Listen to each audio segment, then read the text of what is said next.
guys, it's Justine here from I Should Read That, and today it's time for your reading tea break.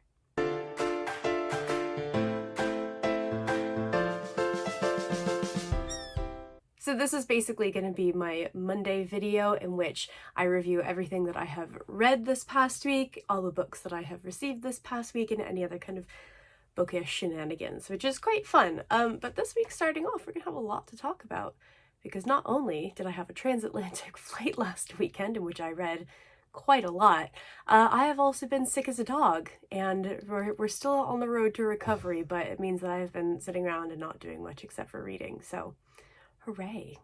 So starting off with the books that I have read this week, there are actually 4. One of them was an audiobook. I don't have a physical copy of it.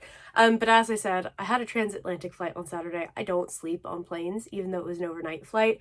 So basically, in order to survive that plane ride, I just read quite a lot, and I read some really good stuff. So the first thing that I read this week was I'm Glad My Mom Died by Jeanette McCurdy. I am not a celebrity memoir kind of person. I don't really buy into like celebrity culture and all of that stuff.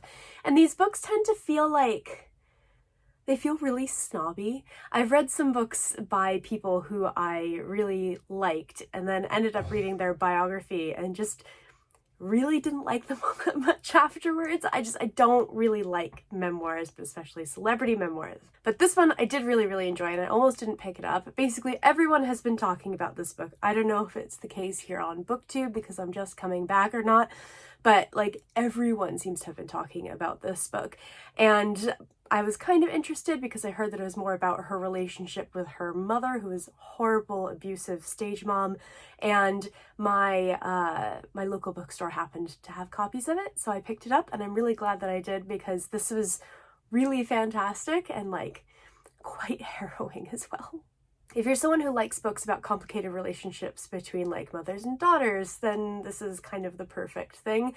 She's a fantastic writer, and I do think that she actually wrote this herself rather than having a ghostwriter, because she's actually been offered a 2-book deal off the back of this. So would definitely recommend, but read those content warnings because it's harrowing. It's really grim and really graphic in a lot of ways, but I thought that it was just fantastic.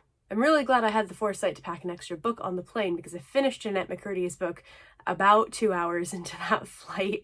So I went into my backpack and I pulled out What Moves the Dead by Kingfisher. This is one of the books that I bought while I was on a holiday. It's one that I have been really looking forward to for a long time because I love Kingfisher, especially her horror, and this was fantastic. This is a retelling of The Fall of the House of Usher by Edgar Allan Poe, which is a story I either haven't read or have read so long ago that I don't remember actually reading it.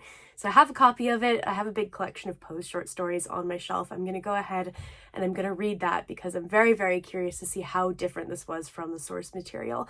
But basically, in the story, we have a soldier who is returning to their kind of childhood friend's home to discover that she is very ill. And it's very obvious that something in this kind of decaying, decrepit, sort of fungus-riddled house is going very wrong. This was excellent. It was creepy. It was horrible. I would not necessarily recommend reading this when you have a lung infection because, oh boy, there's some stuff that I couldn't stop thinking about. But if you like Kingfisher's horror, I feel like this just steps it up to a whole new level. It was fantastic. My only complaint, and this is totally on me, I thought it was a full-length novel rather than a novella, but... And then when we got back, I finished up the audiobook for The Midwich Cuckoos by John Wyndham. He's the author of The Day of the Triffids, which I read a couple of years ago and I really enjoyed. Based off of someone's recommendation on BookTube, but I can't remember who. But it was my second John Wyndham book. I thought it was fantastic. My brother-in-law described it as like cozy disaster fiction. And he's absolutely right. So if you don't know anything about The Midwich Cuckoos, it's the basis for the film Village of the Damned, which is like OG scary children in horror films comes from. So basically, it takes place in the small village in England called Midwich, and one day everyone just kind of passes out for 48 hours. And when they wake up, all of the women of childbearing age are pregnant. And they have this weird kind of compulsion. This is obviously a very strange situation. Not everyone is thrilled with the idea of being pregnant, but no one seems to be able to do anything about it. No one seems to be able to leave this town. And when the children are born, They're all very eerie and they have these golden eyes. It was great. I really, really enjoyed this. The fact that Stephen Fry narrates the audiobook makes it all the more better for me. He was absolutely perfect, and I feel like he captured that kind of that cozy disaster fiction feel of John Wyndham. He's just the best. I love him so much. So if you do want to read this, I would highly recommend it, and I would highly recommend the audiobook. It's interesting because I did really like it. I really enjoyed it, but I feel like if this was written by a woman, it would have been a vastly different book. I don't think there would have been a lot cozy about it whatsoever, but I really enjoyed it. And I would also love to see, maybe someone out there knows, if there is a retelling of The Midwich Cuckoos by a woman that gets into more of like the pregnancy horror, because in my mind it was completely horrifying, but it's a little bit glossed over for understandable reasons. So yeah, no, I would love to see sort of a retelling that sort of digs into the woman's side of things. But I thought that this was excellent. I really, really enjoyed it. And the last thing that I read this week was The Dissolving Classroom by Junji Ito. When I was on holiday, I spotted a couple of things of his that I hadn't read yet, and this was one of them, and there's another you'll see in my holiday book haul that I'm going to be doing soon. This was fine. It was okay. It kind of sits in the middle of his books for me. I find him to either be absolutely fantastic, mind-blowingly good, or some of his stuff I just don't think is very good. I don't think that this fell into like the bottom of his work for me. It was somewhere firmly in the middle. It wasn't very deep, but it was fun. I enjoyed it, and there's a lot of gross illustrations and stuff, which I really enjoy from his stuff. So yeah, this is probably like a solid 3-star for me. I'm glad that I picked it up. I'm glad I read it.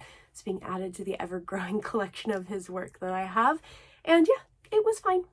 In terms of what I'm currently reading, there's really only one book at the moment. This is a sort of collection of ghost stories. This is Minor Hauntings, Chilling Tales of Spectral Youth, edited by Jen Baker. So this is the British Library Tales of the Weird collection. I think there's 4 books in this series so far. And this is basically just a collection of old school ghost stories that center on children. It's a lot of children's ghosts. And it's good so far. Like any anthology, you know, some of them are not quite as good as the others, but there's some really good stuff in here. There's a story by Elizabeth Gaskell, who you may know is one of my favorite authors. There's some kind of hidden gems in here as well, and there's some that are just duds. I have been struggling a little bit to focus on this. I thought it would be the perfect thing while I was ill to read this. Because it's short stories, it's broken up into small, like, digestible bits, but I think my brain is missing that, like, longer, linear storyline, so I've not really been focusing on this that much, but I've only got 2 stories left to go, and it's been good so far. I can't remember what the other books in the series are about, but my mum has one, so I might end up stealing that from her. And last but not least, I have book acquisitions. So I had 2 books waiting for me when I came back from holiday. I have not bought any books since coming back from holiday. I did buy quite a lot, as you'll see in that book haul, as I previously mentioned. But yeah, this week I haven't bought any new books, just have these 2 new ones from publishers, so I feel like that's pretty good.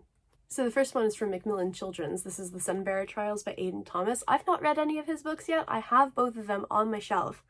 Just haven't quite gotten there yet, but I've heard fantastic things about his books, especially Cemetery Boys.